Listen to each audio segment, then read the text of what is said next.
नमस्कार, TV 20 news के इस बुलेटिन में आप सभी दर्शकों का स्वागत है। मैं हूं अशोक वर्मा।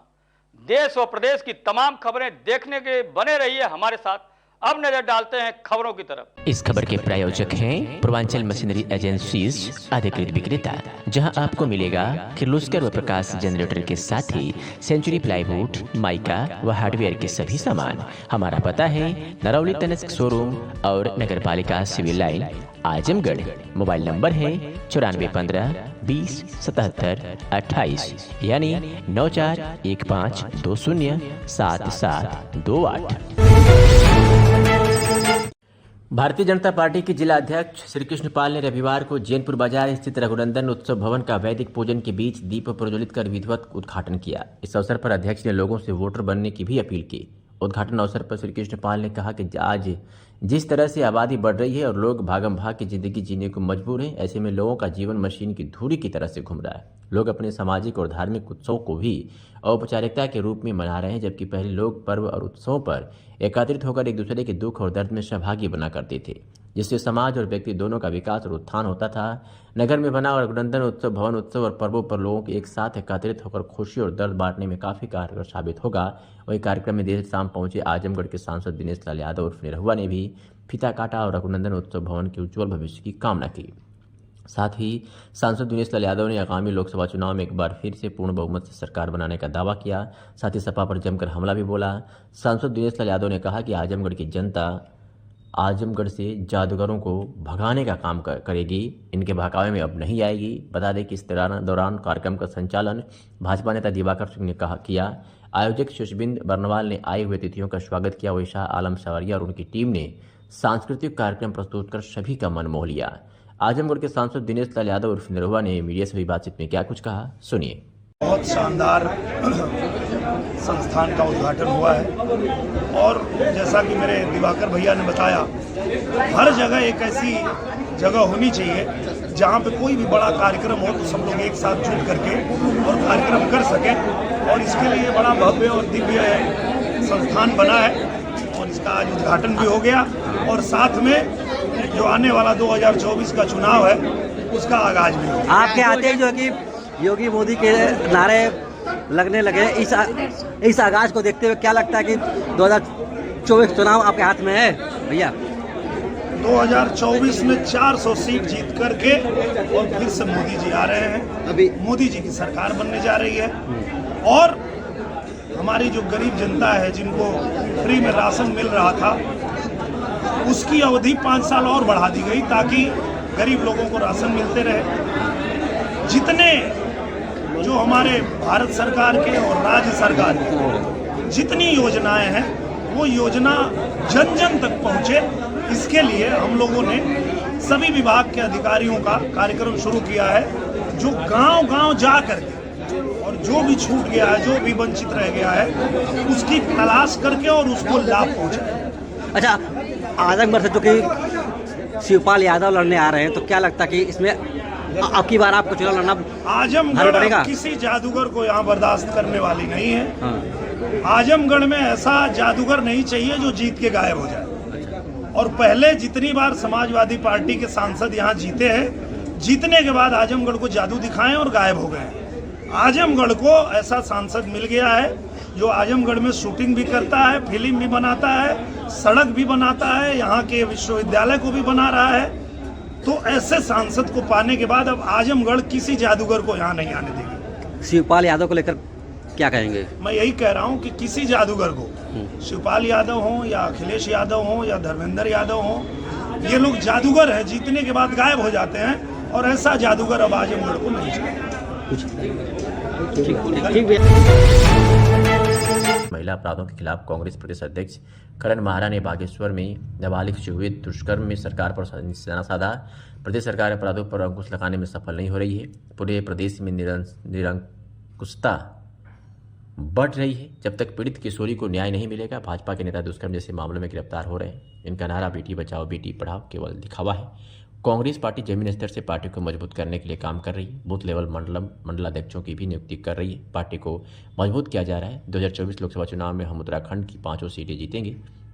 महानगर जिला अध्यक्ष मुशर्रफ हुसैन, मुक्ता सिंह, अर्पित मल्होत्रा, एनसीसी सिंह, बाबा मनोज जोशी, अरुण चौहान सहित तमाम कार्यकर्ता मौजूद रहे। जिस तत्परता से बीजेपी की सरकार और प्रशासन ने अंकिता मर्डर केस को हैंडल किया, उसके 3 पहलू हैं।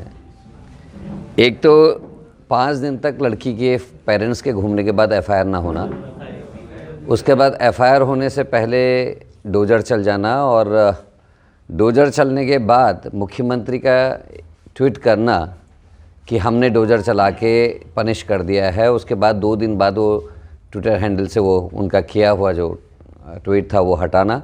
उसके बाद एक विधायक के द्वारा ये डाला गया कि मैंने डोजर चलवा दिया, और उसके बाद आज तक उस विधायक से पूछताछ नहीं हुई। लड़की मोबाइल पे मैसेज करती है कि वीआईपी को एक्स्ट्रा सर्विसेज देने के लिए मुझ पर दबाव बनाया जा रहा है, और लड़की मार दी जाती है। पुलिस ये कहती है कि वीआईपी एक कमरे का नाम है। क्या ये संभव है? इसलिए आशंका है कि निश्चित ही वो कोई बड़ा आदमी है जिसको बचाने के लिए पूरी सरकार और पूरा तंत्र काम कर रही है। और बीजेपी का ये ट्रेंड बन गया है, चाहे वो हरिद्वार में उनके किसान मोर्चे के अध्यक्ष के साथ हुई घटना आपने देखी, चाहे वो अंकिता मर्डर केस है, चाहे वो उत्तरकाशी जनपद में 4 SC/ST की बहनों का बलात्कार होना और डीएम के द्वारा संस्तुत होने के बावजूद भी आज तक मुआवजा नहीं मिलना, और अभी नया केस बागेश्वर में हुआ है। हिंदू वाहिनी के जिला अध्यक्ष के द्वारा एक लड़की का 3 साल से माइनर लड़की का शोषण किया जा रहा था, जो चिट्ठी पकड़े जाने के बाद जब माँ बाप ने जानकारी ली और उसके बाद दबाव बना तो पुलिस ने उसको परसों गिरफ्तार किया है। पॉक्सो एक्ट के तहत उसकी गिरफ्तारी हुई। वो पहले बजरंग दल का अध्यक्ष रहा जिले का, और इस समय वो हिंदू वाहिनी का अध्यक्ष था। तो ये सारी घटनाएं शो करती हैं कि अंकिता मर्डर केस में वीआईपी कमरा हो जाना, अधिकारी का ये कहना कि फॉरेंसिक जांच के लिए सारे तथ्य जुटा लिए गए हैं, और उसके बाद कोर्ट में हलफनामा देना कि आग लगने से, डोजर चलने से कोई भी जांच के तथ्य नहीं प्राप्त हुए, डीएम का 2 बार अपना स्टेटमेंट चेंज करना, मुख्यमंत्री का ट्वीट करना कि मैंने डोजर चलवा दिया और उसके बाद उसको हटा लेना, जिस विधायक ने ये कहा कि मैंने डोजर चलवा दिया उससे आज तक पूछताछ ना होना, ये सारे जो संकेत करते हैं, उसी संकेत के आधार पर हम कह रहे हैं कि किसी बड़े रसूखदार व्यक्ति को, किसी बड़े सफ़ेदपोश आदमी को बचाने के लिए पूरी सरकार और तंत्र ने काम किया है। अभिनेता अर्थव सिंह नाहर की नई मूवी ने मचाया धमाल, फिल्म देखने के लिए लग रही होड़। बता दें कि अभिनेता अर्थव सिंह नाहर की नई मूवी बैंड बज गया दूल्हा फंस गया अथरौलिया सिनेमा हॉल में धूम मचा रही है, जिसे देखने के लिए युवाओं में काफ़ी उत्साह है। वही सिनेमा हॉल में लगातार लोग अपने परिवार के साथ मूवी देखने के लिए पहुंच रहे हैं और इस फिल्म की काफ़ी सराहना भी की जा रही है। फिल्म के हीरो अर्थव सिंह नाहर का रोल देख लोग जमकर तारीफ कर रहे हैं। फिल्म के सभी गाने हिट हैं, तो वहीं पारिवारिक सभ्यताओं को फिल्म में दिखाया गया है, जिसे लेकर लोग काफ़ी संख्या में फिल्म देखने पहुंच रहे हैं। इस फिल्म के रिलीज होने को लेकर युवाओं में काफ़ी उत्साह है। इस फिल्म की अभिनेत्री आकांक्षा दुबे रही, जिनकी आखिरी फिल्म रही। सामाजिक परिवेश पर बनी यह फिल्म पूरी तरह से बड़े पर्दे पर धूम मचा रही है और प्रदेश के कई सिनेमा घरों में रिलीज है। फिल्म को लेकर युवाओं तथा लड़कियों में काफ़ी उत्साह रहा। फिल्म देखकर बाहर निकलने वाले लोगों ने बताया कि इस फिल्म में गाँव देहात की परंपरा व अपनी माटी की खुशबू देखने को मिल रही है। फिल्म पूरी तरह से हिट है, जिसमें कहीं भी अश्लीलता नहीं दिखाई गई है और फिल्म के सभी गाने भी काफ़ी अच्छे हैं तथा फिल्म के अभिनेता अर्थव सिंह नाहर व अभिनेत्री आकांक्षा दुबे की भी लोगों ने तारीफ की। अथरौलिया क्षेत्र के मदियापार निवासी अभिनेता अर्थव सिंह नाहर की यह दूसरी फिल्म है जो बड़े पर्दे पर धूम मचा रही है। इस फिल्म में आजमगढ़ जनपद के कलाकारों ने जिले का नाम रोशन किया है। आइए सुनते हैं कि दर्शकों ने क्या कुछ कहा। सबसे पहले अपना परिचय दीजिए, क्या नाम है? मेरा नाम शशिकला सिंह है। आज आप मूवी देखने आई हैं, जी। अपने क्षेत्र की ही मूवी है जी। और क्षेत्र के हीरो ने अपने अपने जिले में ही बनाई। जी, उनकी दूसरी मूवी थी, कैसी लगी मूवी आपको? बहुत अच्छी मूवी थी, जो एक रीति रिवाज, अंधविश्वास, परंपरा पे आधारित थी और काफ़ी कॉमेडी भी थी इसमें। अच्छी मूवी थी। मान लीजिए इस फिल्म को देख के कुछ तो सीखने के लिए मिला है कि मान लीजिए अपने आज की जो पीढ़ी है बहुत अपने मन से एडवांस भी कर रही है। लोग अंधविश्वास को और परंपरा को नहीं मान रहे हैं, जिसको मानना चाहिए। ठीक है, मानना चाहिए इसको। बहुत लोग हैं अपने मन से सोचते हैं कि अरे छोड़ो, जाने दो, पंडित जी झूठ बता रहे हैं या ये सब झूठ है। सब लोग अपने मन से ही कितनी जो है कि वो मानना चाहिए इसको। भोजपुरी फिल्म थी कि हिंदी मूवी थी, आपको क्या लगा? भोजपुरी फिल्म, भोजपुरी। जैसे सुनने में आता है कि भोजपुरी में थोड़ा अश्लीलता दिखाई जाती है, इस फिल्म नहीं, में इस फिल्म में कोई अश्लीलता नहीं थी। कोई भी अश्लीलता नहीं थी। और भोजपुरी फिल्म जो भी ये बनी है साफ सुथरी फिल्म है, अच्छी फिल्म है जो परिवार के साथ देख सकते हैं बैठ के।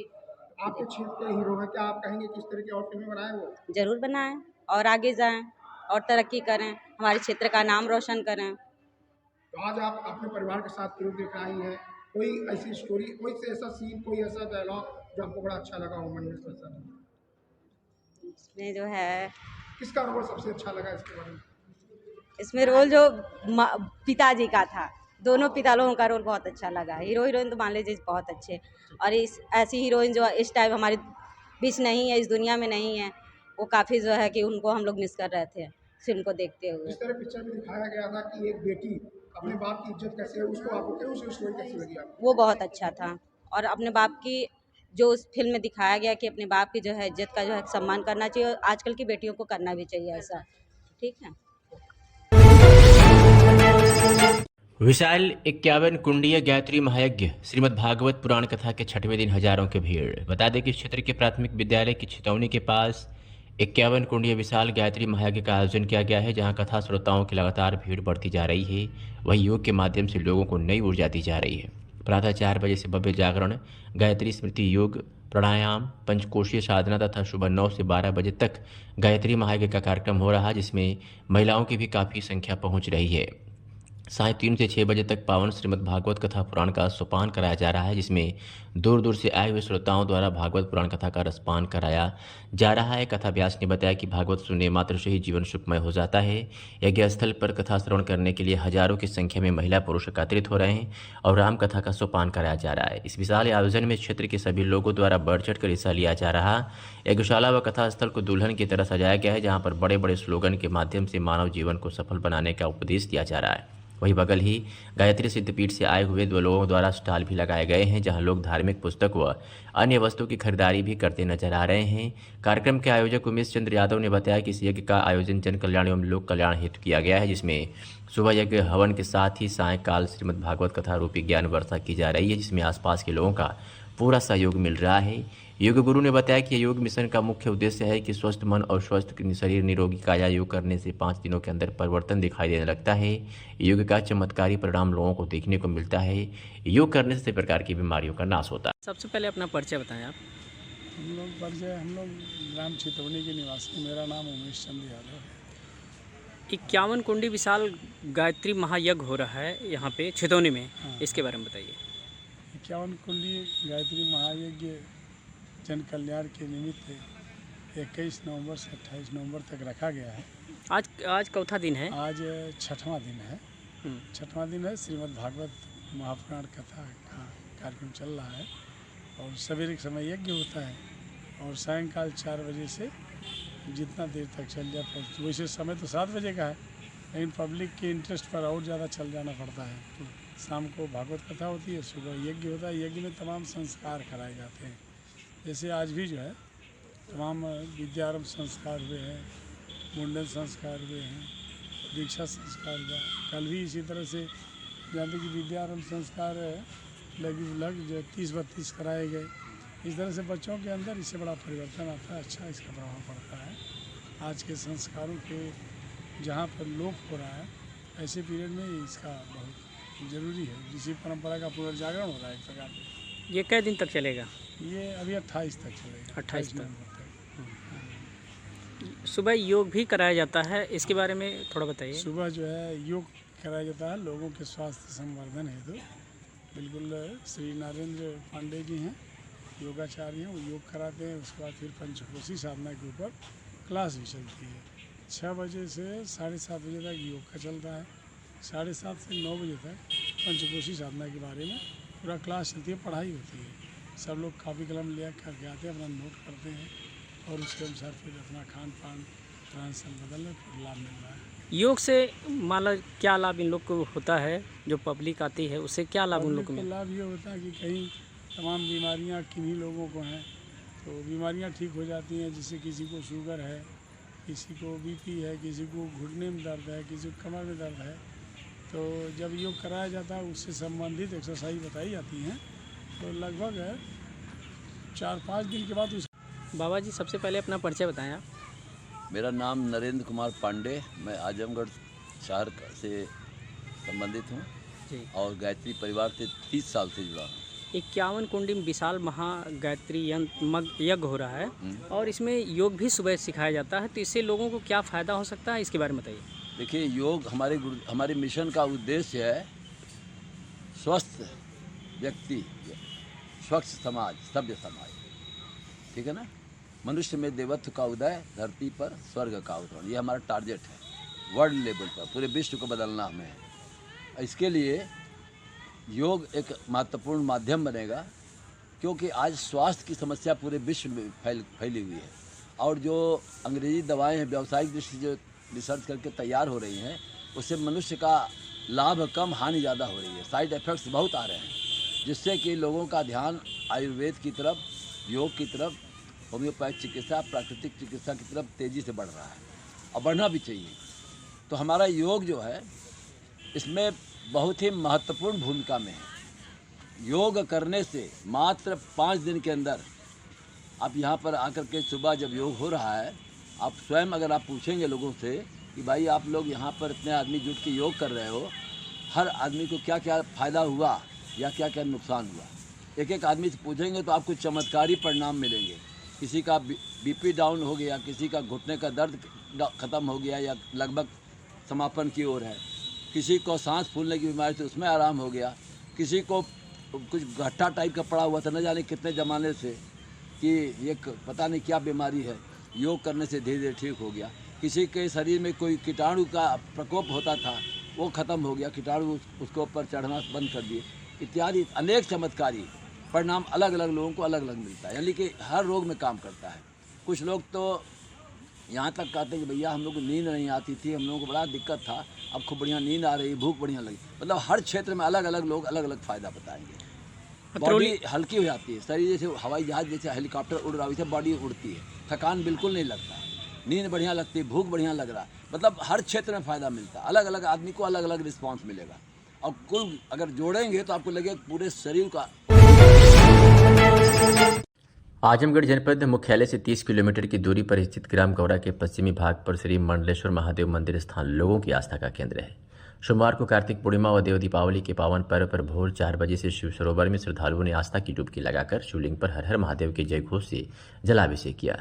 श्रद्धालुओं का दर्शन पूजन का सिलसिला पूरे दिन चलता रहा। मान्यता है कि अगर किसी के खेत में चूहा लगते हैं तो कार्तिक पूर्णिमा दिन 5 पेड़ गन्ना शिवलिंग पर चढ़ाने से समस्या समाप्त हो जाती है। यहाँ आने वाले हर श्रद्धालुओं की मुराद पूरी होती है। श्री मंडलेश्वर महादेव स्थल का भूभाग 365 बीघा में फैला हुआ है। यहाँ दर्शन पूजन करने से सारे मनोरथ सिद्ध हो जाते हैं। शिव सरोवर में 5 सोमवार डुबकी लगाने से चर्म रोग, खसरा आदि खत्म हो जाती है। शिव सरोवर का पानी कभी नहीं सूखता। शिव सरोवर में डुबकी लगाकर शिवलिंग पर मत्था टेककर मन्नत मांगता है, उसकी सभी मनोकामनाएं शिवजी अवश्य पूरी करते हैं। श्रद्धालुओं ने यथासंभव दान पुण्य किया। मेले में चूटियाँ जलेबी की बिक्री जोरों पर रही। सुरक्षा की दृष्टि से प्रभारी थानाध्यक्ष प्रदीप कुमार बराबर चक्रमण करते रहे। इसके अलावा ग्राम प्रधान प्रतिनिधि व मेले के आयोजक हरेंद्र यादव, डॉक्टर शशिविंद सिंह व वॉलंटियर चक्रमण करते रहे। साथ ही पूछताछ काउंटर से ध्वनि विस्तारक यंत्र में प्रसारित हो रहा था। मेले में जनपद सुल्तानपुर निवासी दोस्तपुर गांव के वंदना पत्नी विवेक बर्नवाल द्वारा करीब 2000 श्रद्धालुओं के लिए भंडारा आयोजित किया गया था। भंडारे में श्रद्धालुओं को खाने के लिए पूरी सब्जी बुनिया की व्यवस्था की गई थी। उक्त महिला का कस्बे के वार्ड नंबर 9 शास्त्री नगर में मायका है, जो पिछले वर्ष से भंडार का आयोजन करती है। आजमगढ़ के सिधारी थाना क्षेत्र के छतवारा में एक परिवार की विवाहिता लड़की देर रात गायब हो गई। पड़ोसी परिवार पर शक कर हमला कर दिया गया, जिससे 2 महिलाओं समेत 3 लोग घायल हो गए, जिन्हें अस्पताल में भर्ती कराया गया। जिला अस्पताल में घायल सोहरा बीवी के अनुसार सुबह 7 बजे पड़ोसी सैयद और उसके परिवार के लोगों ने हमला किया है। सोहरा बीवी के अनुसार पड़ोसी ने अपनी लड़की की शादी ऊंची गोदाम के पास की थी, लेकिन विवाहिता लड़की को मायका बुलाकर ससुराल नहीं भेज रहा था। बीती रात उसकी लड़की का पति उसको चुपके से लेते गया होगा, लेकिन अपनी लड़की के गायब होने पर आक्रोश पड़ोस के पीड़ित परिवार पर उतार दिया। सुनते हैं सोहरा बीवी ने क्या जानकारी दी। नुसरत कहाँ रहने वाली है? छतवारा, हैदराबाद छतवारा। अच्छा, क्या मामला है आप लोग यहाँ आए? का मामला यही है कि हमारे पड़ोसी की लड़की भाग गई। लड़का बच्चे वाली थी, उसका बाप नहीं जाने दे रहा था। वो अपाने पता नहीं कैसे निकल गई। राजा वजह हम लोग को झूठा इल्जाम लगा रहे हैं, फंसा रहे हैं हम लोग को। क्या कह रहे हैं? कह रहे हैं कि तुम ही लोग भगाइए, तुम ही लोग भगाइए। तुम्हारा घर, हमारा घर, उसका घर सटा हुआ है, इसीलिए कह रही तुम लोग भगाइए। और उसकी माँ बोल रही थी कि वो चला जाएगा सैयदवा कमाने के लिए, मैं उसको भगा दूंगा, मैं उसको भगा दूंगा, उसको भगा दूंगी, मुझे कमाने के लिए भगा दूंगा। तो क्या आपके साथ भी मारपीट कुछ हुआ क्या? हमको घाव लगी है यहाँ पर। हमारी सास भर्ती हुई है, हमारी जेठान भर्ती है, कोई सुनवाई नहीं हो रही है थाने से। थाने पे गई थी आप? थाने पे हम गए थे, कोई पुलिस नहीं गया। मेडिकल हुआ अभी तक, मेडिकल नहीं हुआ। अभी यहाँ एसपी साहब क्या है, क्या एसपी साहब बोले, एसपी साहब लिखवा दिया। एसपी साहब बोले हैं कि जाइए, मैं बोला हूँ, मैं भेज रहा हूँ पुलिस। तो क्या चाहती हैं आप लोग? हम लोग यही चाहते हैं भैया, हम लोग का सही चाहिए। हमारा सामान सब तोड़ फोड़ दिया, हमारा घर आटा चावल सब छीन दिया, चूल्ही फोड़ दिया, हमारा करकट फोड़ दिया, हमारा मशीन का डंडा निकाल लिए। हमारे वो सही अब्दुल हासिम और साबिया खातून सैयद, उसने घुस करके अंदर से सामान निकाला हमारे घर में से। हमारे घर में हम लोग चले गए हॉस्पिटल, छोटे छोटे बच्चे थे, सब डर के मारे भाग गए। घर में घुस करके लूट लिया हमारा घर। हमारे घर में 2000 रुपया और 1-2 हमारा गहना लेके गई है। क्या चाहती हैं आप? हम यही चाहते हैं कि हमारा सामान चाहिए, हमें अन्याय चाहिए। ठीक।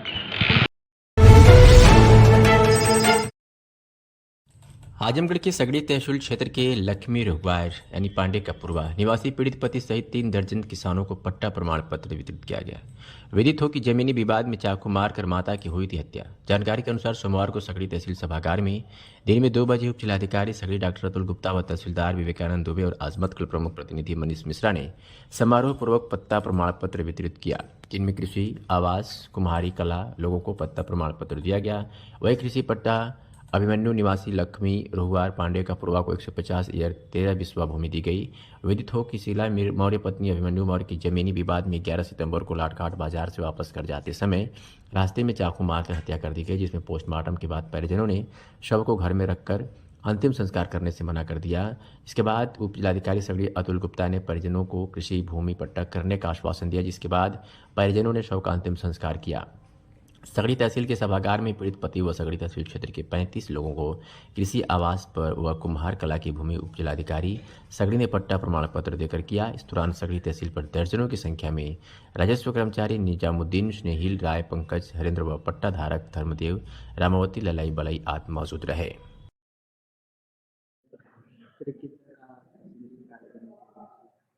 आज उत्तर प्रदेश सरकार ने माननीय योगी आदित्यनाथ के नेतृत्व में जो सरकार चल रही है, जितने प्रदेश में भूमिहीन हैं उनको आज पूरे प्रदेश में अभियान बना के जो जिनके पास आवास नहीं था, आवास के लिए जमीन नहीं थी, उनको आवासीय पट्टा किया गया।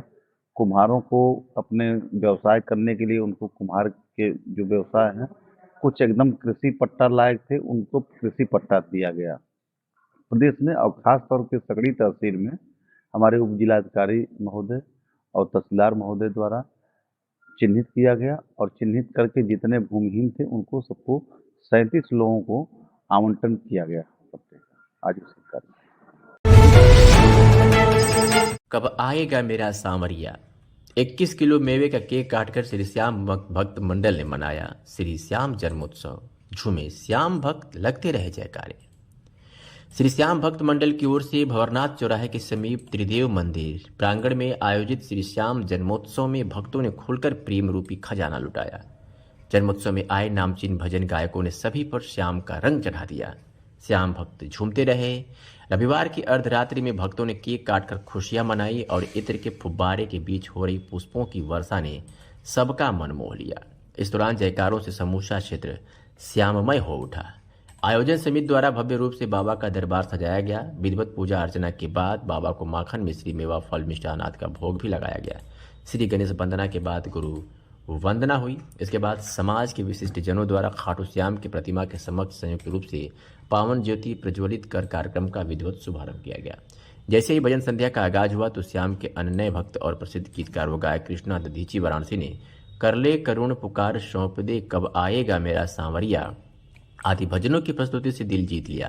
इसके बाद गायक संजन सेन सूरजगढ़, पतली सी पीताम्बरी में हारा हूँ, शुभम रूपम कोलकाता द्वारा दरबार हजारों है ऐसा दरबार कहा, बैठ नजदीक संवारे सांवरे के, बाबा तुमसे अर्ज है मेरी तेरा दर कभी छूटे ना, हारे के सहारे आजा, लीला रे मन श्याम में मिला दे, छाई काली घटाए तो इनकी छतरी के नीचे हूँ जैसे भजन प्रस्तुत कर सभी को मंत्र मुक्त कर दिया।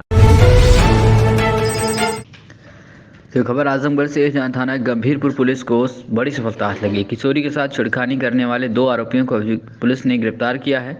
आपको बता दें कि वादनी पीड़िता द्वारा प्रार्थना पत्र दिया गया था कि विपक्षी अनिकेत पुत्र दुधई, चीकू पुत्र पुटेली, शकीनान फैजुल्लापुर उगाए थाना गंभीरपुर आजमगढ़ द्वारा वादनी के घर में आकर वादनी व उसकी 2 पुत्रियों को मारना पीटना व छेड़खानी किया गया, जिसके संबंध में थाना स्थानीय पर मुकदमा संख्या 377/2023 धारा 323 354B भादवी व 7/8 पास्को एक्ट पंजीकृत किया गया।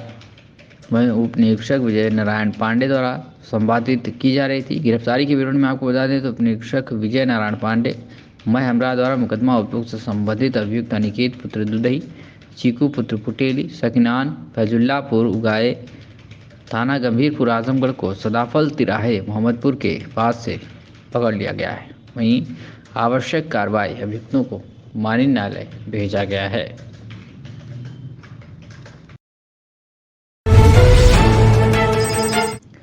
तो ये खबर आजमगढ़ से है, जहां थाना महाराजगंज पुलिस को बड़ी सफलता हाथ लगी। आपको बता दें चोरी किए गए मोबाइल के साथ 2 अभियुक्तों को पुलिस ने गिरफ्तार किया गया है। वहीं चोरी किए गए 4 मोबाइल व अवैध असलाह कारतूस भी बरामद किए गए। आपको बता दें कि वादी मुकदमा चंद्रप्रकाश यादव पुत्र ननकू यादव ग्राम यूसुफपुर पोस्ट नेवादा थाना महाराजगंज जनपद आजमगढ़ द्वारा लिखित दर्ज दिया गया था कि अज्ञात चोरों द्वारा ईट भट्टा की झुग्गी से 6 मोबाइल व रुपया चोरी कर ले गए हैं, जिसके संबंध में थाना स्थानीय पर मुकदमा संख्या 350/23 धारा 380 भादवी बनाम अज्ञात चोर के पंजीकृत हुआ, जिसकी विवेचना उप निरीक्षक सुभाष चंद्र दुबे द्वारा संपादित की जा रही थी।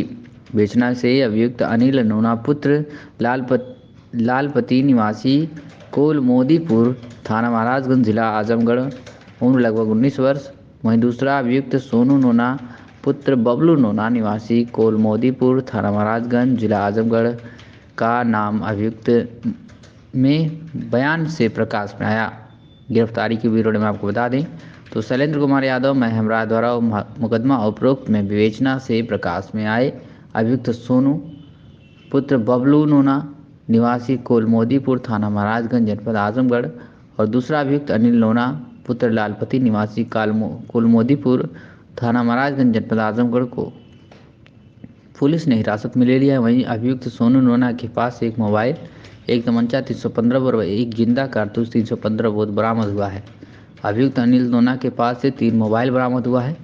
गिरफ्तारी व बरामदगी के आधार पर अभियुक्त सोनू नोना के विरुद्ध धारा 375/23 धारा 9/25 आर्म्स एक्ट पंजीकृत किया गया है। मुकदमा उपरोक्त में धारा 411 की भादवी की बढ़ोतरी की गई है। गिरफ्तार अभियुक्तों का चालान मान्यालय किया गया है। आजमगढ़ जनपद के महाराजगंज स्थित प्रसिद्ध भैरव धाम परिसर पर स्थित तालाब व छोटी सरयू नदी के किनारे आज सोमवार शाम को संघ परिवार के नेतृत्व में कुल 5100 यानी 5100 दीप जलाकर देव दीपावली मनाई गई। इससे आसपास का क्षेत्र जगमग हो उठा। वक्ताओं ने बताया कि बीते कई वर्षों से हर देव दीपावली के मौके पर 5100 दीप जलाए जाते हैं। देव दीपावली के मौके पर हम लोग राष्ट्र की सुरक्षा, समाज में बुराइयों के अंत, भाईचारा व समरसता को लेकर संकल्प भी लेते हैं। इस अवसर पर नगर पंचायत महाराजगंज के अध्यक्ष प्रतिनिधि डॉक्टर सुनील जायसवाल, भाजपा मंडल अध्यक्ष लालचंद यादव, हिंदू व वाहिनी के सुरेंद्र सिंह, संघ परिवार के मनसा यादव, सीताराम प्रजापति सहित कई कार्यकर्ता व नागरिक शामिल रहे। बरदा थाना क्षेत्र के कुंभ निवासी एक श्यामदेव पीड़ित ने आज एसपी कार्यालय पहुंचकर न्याय की गुहार लगाई है। उनका कहना है कि कुछ लोगों ने मुझे मारा पीटा है। उन्होंने एक प्रार्थना पत्र देते हुए पुलिस को कहा है कि मुझे और मेरे परिवार को, मेरे गांव के ही साधना पत्नी सतीश, राहुल पुत्र नवनीत, संजू पुत्री मेलू, गीता पत्नी मेलू, शिवा पुत्र संजू, साकिन मौजा, कुंभ थाना बर्द जनपद आजमगढ़ ने बुरी तरह से मारा पीटा तथा शिवा व नवनीत राहुल ने सरिया राड से मेरे सिर व नाक पर प्रहार कर दिया, जिससे ज़्यादा खून बहने से मैं मौके पर बेहोश हो गया। साधना गीता संजू ने मेरी पत्नी इंद्रावती के हाथ पर भी लाठी से प्रहार कर हाथ की उंगली तोड़ दी है। मेरी बहू प्रियंका को भी मारा गया। सभी अभियुक्तगण पहले खाते की खेत की मेड़ तोड़कर विवाद उत्पन्न किए। फिर जब मारने लगे तो हम लोग जान बचाने के लिए घर से भागकर आए तो सभी अभियुक्त घर में घुसकर मुझे मारा और पीटा है। मुझे आपसे न्याय की उम्मीद है, न्याय संगत कार्रवाई हो। क्या नाम है? श्यामदेव प्रजापति। कहाँ के रहने वाले हैं? कुंभ के। थाना बरदा। तो क्या मामला है, आप लोग यहाँ आए? मामला ये है ना कि जो है मेरे के बारे में मामला था। वो कहती 1-2 लाठा अंदर हमारा है, 2 लाठा अंदर है और जबरी हमको बहने न जाएगा। फिर नप जाएगा अपना ले लेना, जहाँ आएगा ले लेना। हाँ। उसने हमको जो है ढकेल दिया। हम विकलांग आदमी हैं। कौन ढकेल? वो क्या नाम है, साधना गीता, दोनों ढकेल के हमको चप्पल उसे मारने लगे हैं। समझौता हो गया, सुलह हो गया, अपने हट गए। हम अंदर गए, अंदर से जब निकले, अंदर गए घर में से बाहर जब निकले तो ये सब जो है लाठी सरिया टांगी राय किए इकट्ठा किए थे, रखे थे घर पर इकट्ठा करके, लगे मारने लगे। बाहर से मारते मारते ले गए अंदर मकान में मारे, सर फट गया, नाक फट गई, वहाँ गिर पड़े, बेहोश हो गए। कितने लोग घायल हैं? घायल तो 3 लोग हैं, 2 लोग खून गिरा, 4 लोग मारे हैं। थाने पे गए थे आप? हाँ, थाने पे गए तो वहाँ कोई सुनवाई नहीं हुई। मुकदमा दर्ज नहीं हुआ? मुकदमा दर्ज किए, गिरफ्तार भी नहीं किए। अच्छा। वो सब हंस रहे हैं, मार के धमकी दे रहे हैं कि अपनी जान से मारेंगे, जान मारने की धमकी दे रहे हैं। यहाँ एसपी साहब के नाम थे आप? हाँ, एसपी साहब से भी कहे। क्या कहे एसपी साहब? एसपी साहब से कहे तो जो है अपना वो भी कुछ कहे नहीं, अपना टाल दिए बात। क्या चाहते हैं आप लोग? हम चाहते हैं अब वो गिरफ्तार हुआ नहीं, बंद हो, मरम्मत उनका हो, न्याय चाहिए हमको।